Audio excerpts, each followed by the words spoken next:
Hey, what's up, Dean? See your performance. We are at the shop. Oh, as always, Ranger. What is that thing? Ranchero. The Jeep. The harness is all pulled off. I think I showed that in the last one. The Ranchero has been less than ideal. So this tuning issue, quote unquote.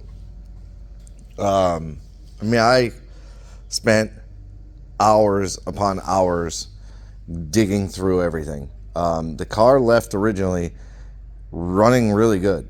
And immediately he had said it ran like crap and everything, which, understandably. Or not understandably, but confusingly, actually. And not that I didn't believe him, but I just thought that's weird. He brought the car back and it has ran like crap ever since, and it continues to get worse. So I went through. Now I had updated the HP ECU. I updated it to V6, the latest version. Did all of that. Put in the MSD dual sync, the Sniper 2 hypercoil, or no, Hyperspark 2 coil. No, CDI. Hoy vey. Still has the MSD blaster coil. I did new plugs, new wires. Car ran really good. So it was very weird to me. So I swapped back because I literally was taking the fuel table and pulling 75-80% of fuel at idle, and it still ran pig rich. Now, mind you, the wideband's only in one bank. It's in the driver's side bank. So you'll only read the fuel on that side. The passenger side, I have no idea what it was doing. There's not even a bung in the header, so it's not like I could have just swapped it over. And it's kind of a good thing I didn't, or it doesn't, because had I just swapped it over and read this side, it would have been clear that something's going on, that if this side runs good, that side runs bad, something's going on. So I double checked, triple checked, multiple times, double checking, triple checking everything. I took the injectors out, had them flowed, they work good. I took all the plugs out, they all look good. There's no broken porcelain, there's no crushed electrode, like the strap wasn't crushed to the electrode, nothing like that. All the gaps were good. Just extremely weird, almost misfirey, but not quite misfirey. Or not misfirey, misfires, but just very, very weird. So took the heat gun. This side was pretty good. It had one that was a little cold, one that was a little hot. That side, number one, dead. Bring the RPMs up to like around 2,800, and that side comes up. Very weird to me. So I pulled the plugs again. I checked the wire. Wire's good. It ohms out good. I took another plug, one of his old plugs, put it in the wire, cranked the car, it sparked. So now I know I have spark coming through the wire, through the spark plug. So I swapped the new plug for one of his old plugs, and it was the same thing. Matter of fact, here's the NGK right here, and there's the missing auto light. Well, it would actually be that one, or the front one. So very weird to me, because I know I'm getting spark in the combustion chamber. I know it's getting fuel because this just pours fuel into the intake, basically. Sprays fuel into the intake. So each cylinder will pull its own air and fuel. So I know I got air, fuel, and spark. Suck, bang. Suck, blow. Suck, bang, blow. But there's no bang.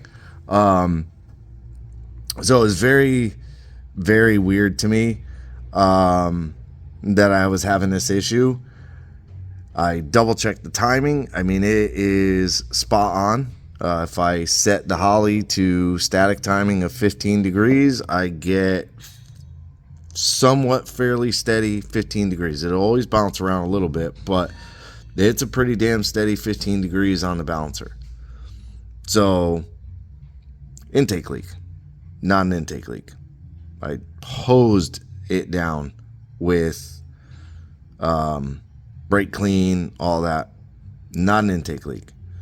So I said, okay, maybe it's a rocker out of adjustment. And I pulled the valve cover, and number one was tight, but then I look down and I see a broken valve spring. So I immediately go to,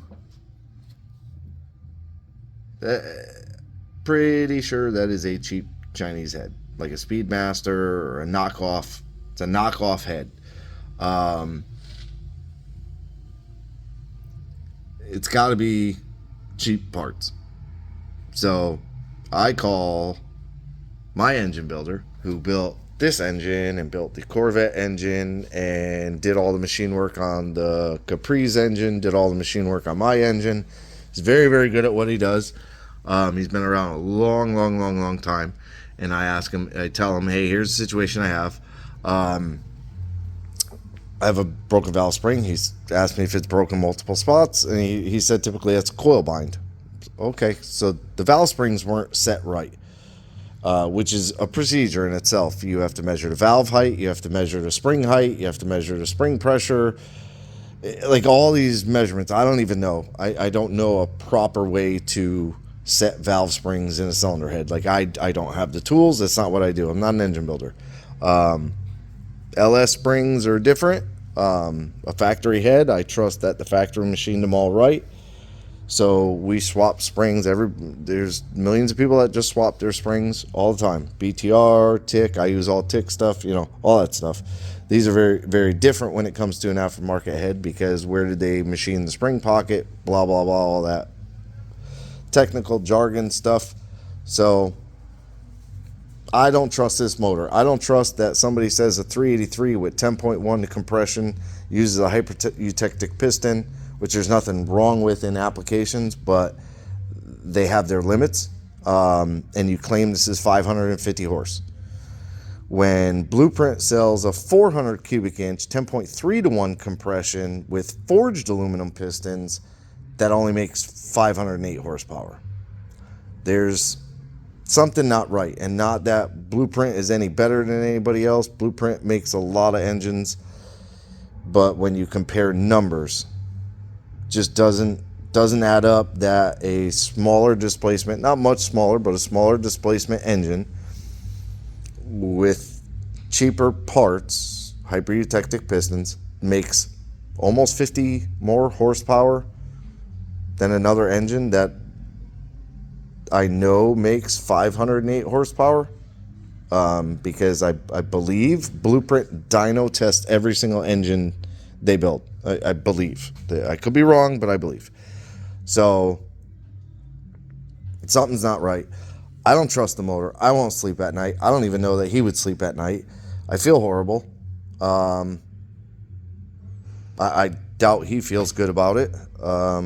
So we are at the point that he ordered a Blueprint 400 cubic inch, 508 horse long block. And we are going to swap valve covers, intake, accessories, oil pan. We're going to put all the parts and pieces on the Blueprint engine. Possibly oil pan. I don't know if it comes with an oil pan. That's pretty much a factory oil pan. But all of these parts and pieces. So now this turned into from tune to tune and fix a couple of things here and there to a complete freaking engine swap a month and a half later or whatever it is, which has held up Jonathan's truck, which anybody out there that knows Jonathan knows he's probably one of the nicest people you will ever meet in your entire life. He's someone you would appreciate having in your life. The dude is just one of the nicest people. So I feel as though he should get the best thing, best product. I busted my butt. I got the exhaust on, the muffler's in. I got to clamp the one side of it and then build the tailpipes. I did yesterday, I believe. I went through and I pinned out all my AC stuff because those were the major things I had left. This is one AC wire I have left, which I already know how to wire it. Has to come up here to this plug, which I got to swap this plug for a binary, like a standard binary switch plug, which I have a bunch of them, because this will go in the high side, which is right there. And I have all the parts and pieces right here. So I cut apart his factory line, and then I have the Holley piece with the fittings for it. We're going to use a 45 and a 90.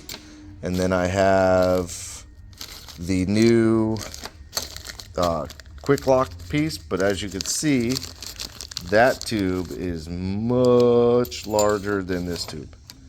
So I have to run to quality air. Oh, no, sorry. Much larger than this tube. You could see there is a massive difference in the tubes. I have to run to quality air, and I believe they'll have this in a bigger size, more comparable to this, and then we'll have to do like a reducer or something. They know, they do all that stuff.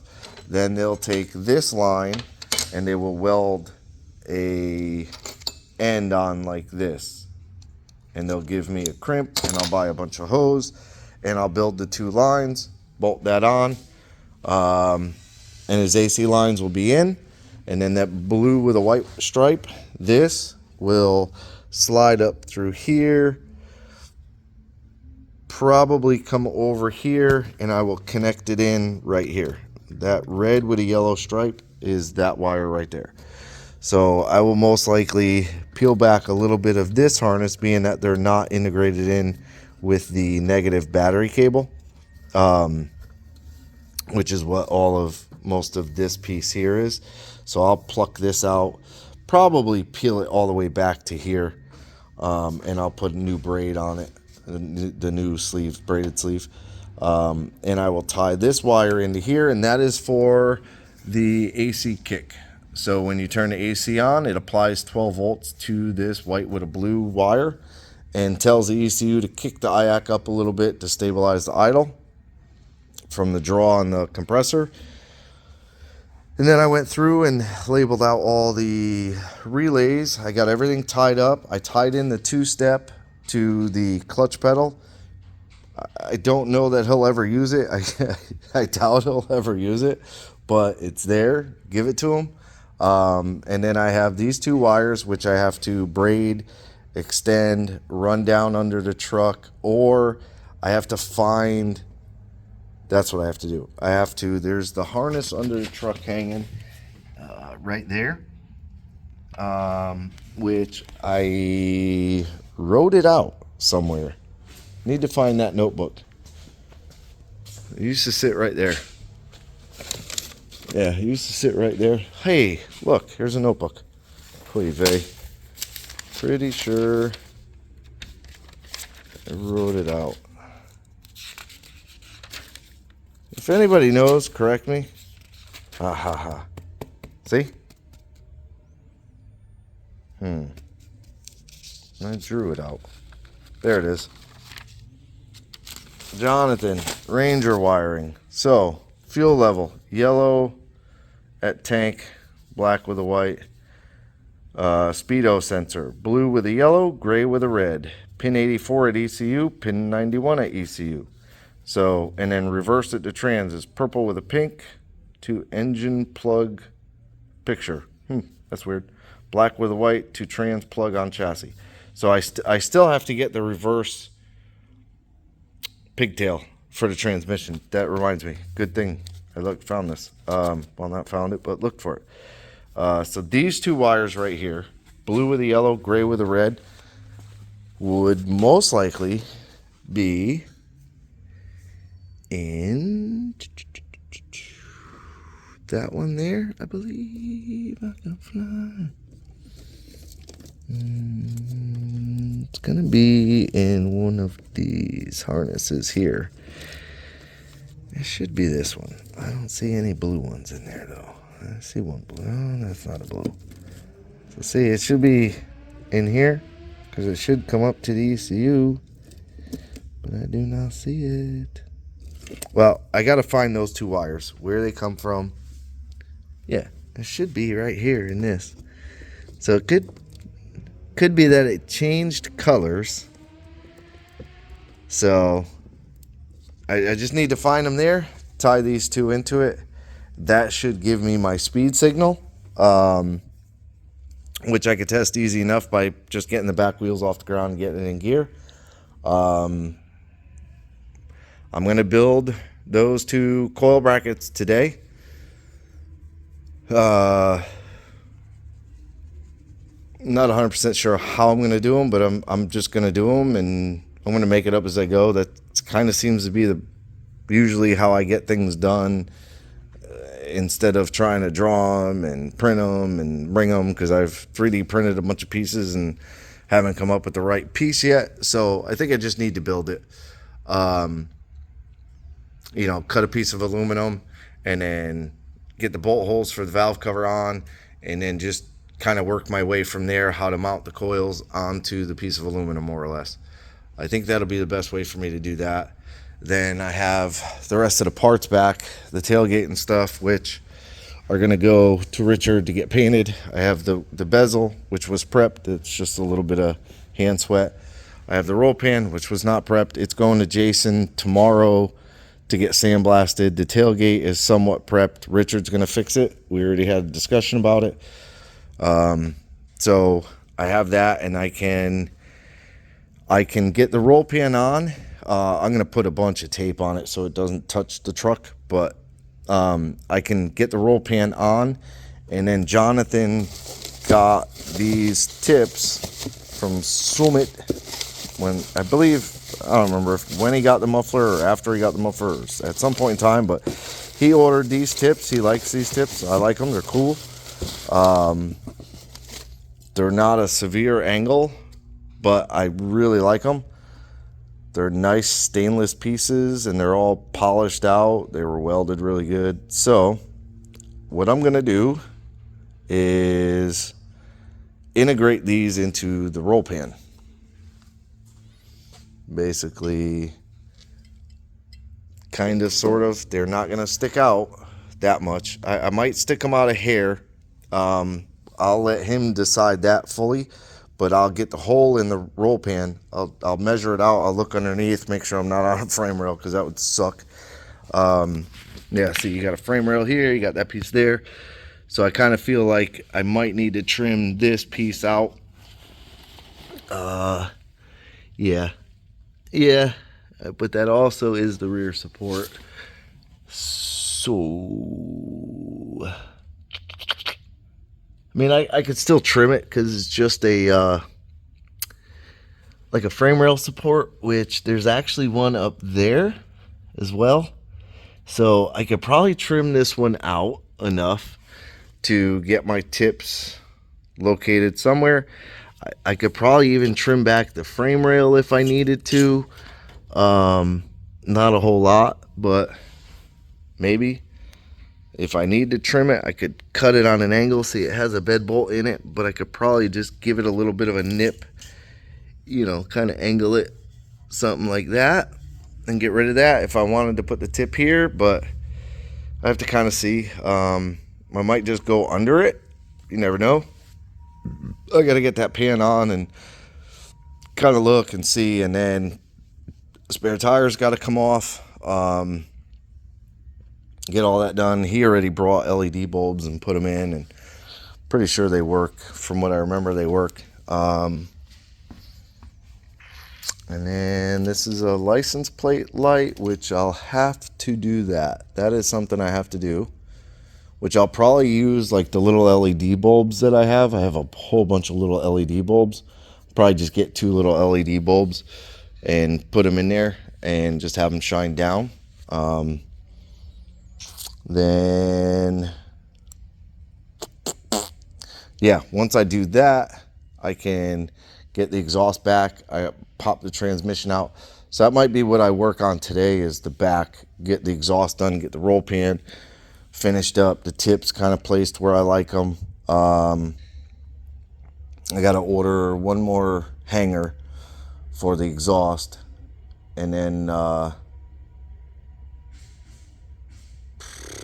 one more hanger for the exhaust, and that should be it. So his truck is very close. And then assemble it, put all this stuff back in it. And there's a lot of stuff, but it's not a big deal. This all needs to go in the holly box. These are just extra nuts and bolts for something for the front. Yeah, and these are all the interior pieces, nuts, bolts, screws, all kinds of stuff. That basically all these pieces just kind of snap together. So a couple pieces of weather stripping that were pulled off. He's got the new, I think these are the window seal guards. Window seals, those pieces that clip into here. He has new ones of those. I have the mirrors. So I need to take everything out.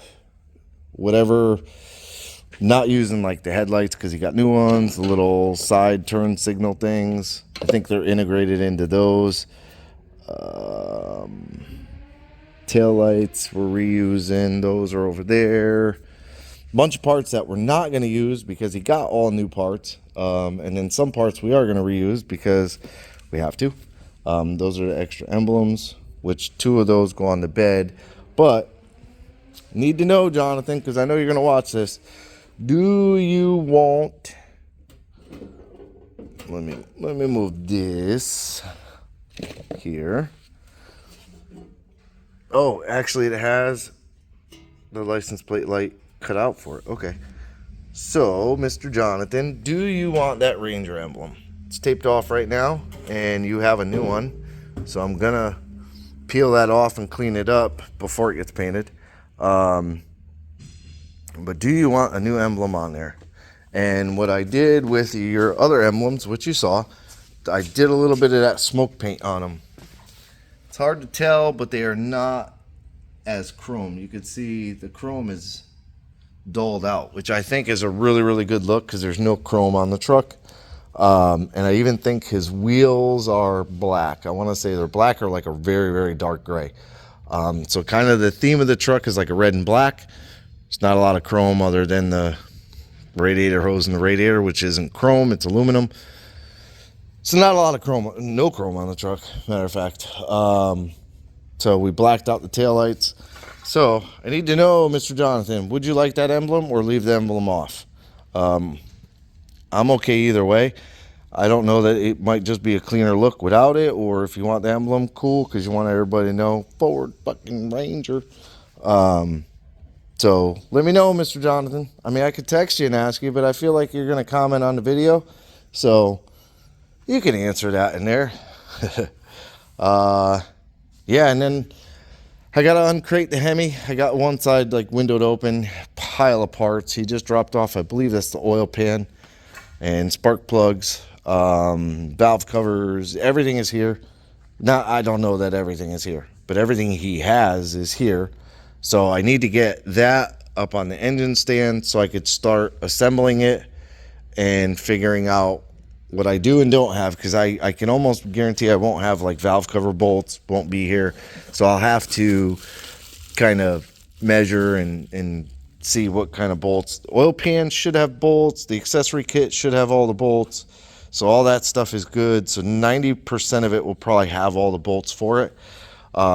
Just, you know, the valve covers, because these are like a factory valve cover, I think. But I'll need to get some bolts. No big deal, but bye. So yeah, that's the update. And then today I'm going to work on the Ranger, try and get the exhaust pretty much done 100%, because once that is done, then all I have to do is run and get the AC hoses, which I was going to do in the morning. I was going to bring this stuff with me, run out there in the morning, and I'll have the measurement for how much hose I need and stuff, which I really don't need much. If I curve the one piece, if I kind of bend the one piece, which I don't have a bender, but I know they can bend the tube for me. If I take this one, see, I'm very debatable on this hose here. If I should, because it kind of runs straight, it points straight. So if we angle it a little more, I could bring the AC line through there. I gotta squeeze my booty through, you know, through kind of under the intake, and then up to the port on the compressor. Be a little bit tight, but I don't know that that's I'm dying. I don't know that that's the best look, or fitment or placement. I'm not real positive on that. And I ended up swapping out the hose clamp yesterday too, because that pinch clamp was leaking. So that's done. That's not leaking anymore. Little things, little things. So, and then last thing will be the intake tube, which will also be determined a little bit in part by the AC hose. The other option for the AC hose is to kind of come off, keep it straight, and kind of run up along the back of the firewall and then to the front, which isn't a bad option because you'll see it, but it won't be super noticeable because you got heater hoses, you got fuel lines, so I could tuck it all down in the back. It's just when you make a longer hose, you have to put more Freon. I don't think it's a bad option because the original engine had quite the long hoses because the compressor was on the other side and the one hose ran through the motor. This one, it came out, and then it kind of ran through the motor and over. So it's kind of one and the same, because this one's going to be super short. It is this port here, and it just runs up to right there. So yeah, I've babbled enough. So yeah, I'm going to get to work today. Hopefully tomorrow I'll have the stuff to make the lines, and I'll make up the lines. I'll crimp them, get them on, and then that's done. I'll wire in the switch, which, here I go. See, this switch here, I will replace for just a traditional old school binary switch. So it's a 2-wire. It reads low and high pressure. So if the pressure is too low, it won't allow the AC clutch to come on. If the pressure is too high, it won't allow the AC clutch to come on. So that should work good. Quality Air, again, called them, asked him just to make sure that that's how I could do it on the high side. He said absolutely, he wanted it on the high side, so it reads a low and high pressure. He already knows the pressures of a 2006 Ranger.